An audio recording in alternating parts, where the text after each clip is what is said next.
ये कहानी एक गांव की है जिसमें सूरज और रेखा पति पत्नी रहते थे। उनकी कोई संतान नहीं थी। रेखा को सभी गांव वाले बाझिन कहकर बुलाते थे और बहुत कुलच्छनी मानते थे। एक दिन गांव की लड़की रेखा से बात कर रही होती है। बेटी, उस बाझिन के पास से हट जा, नहीं तो उसकी परछाई तेरे ऊपर पड़ गया तो बड़ा अनर्थ हो जाएगा।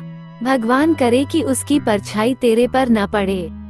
रेखा को उस बात से बहुत दुखी होती है और रोते हुए अपने पति से बोली, इसमें हमारी क्या गलती है जो लोग हमें इस तरह के बातें बोल रहे हैं। चुप हो जा भाग्यवान, समाज कुछ भी कहे हमें थोड़ा धैर्य रखना चाहिए। कुछ दिन बीत गए तो दोनों ने योजना बनाई और अनाथ आश्रम से एक बच्चे को गोद ले लिए। बच्चा अभी 5 साल का ही था तभी रेखा की मृत्यु हो गई। सूरज अपने बेटे को पढ़ा लिखा कर काबिल इंसान बना दिया और मुंबई भेज दिए। अब वो अमीर हो गए। कुछ सालों बाद बेटा जब घर आया, बेटा, ये कौन है? पापा, ये आपकी बहू कोमल है। ठीक है बहू, सदा सुखी रहो। कुछ सालों बाद बाप के बूढ़े होने से बहू और बेटा परेशान थे। फिर एक दिन, देखिए पिताजी, आप बहुत बूढ़े हो गए हैं। आप कुछ काम भी नहीं कर पा रहे हैं और मैं भी पेट से हूँ। आपकी देखभाल कौन करेगा? ऐसा करते हैं कि अनाथ आश्रम छोड़ देते हैं, वहाँ पर बहुत से लोग होंगे देखभाल के लिए। बेटा बाप को एक अनाथ आश्रम छोड़ने आया। साथ में बाप के सारे कपड़े और कुछ जरूरी सामान का बैग भी लाया था। बेटे ने अनाथ आश्रम के मैनेजर से सारी जरूरी बातें कर ली और बाप को वहीं पर छोड़कर जाने लगा।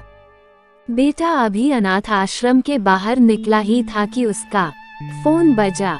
फोन उसकी पत्नी का था जो दूसरी तरफ से पति को कह रही थी, वापस आने से पहले ससुर जी से कह देना कि किसी छुट्टियां त्योहार पर हमसे मिलने नहीं आएंगे तो भी चलेगा। आप वहीं पर खुशी से रहिए और हमें भी यहाँ सुख से जीने दीजिए। फोन रखकर बेटा वापस अनाथ आश्रम में जाता है। बेटे की नजर अपने बूढ़े पिता पर पड़ती है जो अनाथ आश्रम के मैनेजर से हंस हंस कर बातें कर रहे थे और काफी खुश भी लग रहे थे। बेटा सोच में पड़ जाता है कि उसका पिता अनाथ आश्रम के मैनेजर को कैसे जानता है। थोड़ी देर इंतजार करने के बाद जब उसका पिता मैनेजर से दूर जाता है तब बेटा मैनेजर के पास पहुंच जाता है और उससे पूछता है कि आप मेरे पिताजी को कैसे और कब से जानते हैं?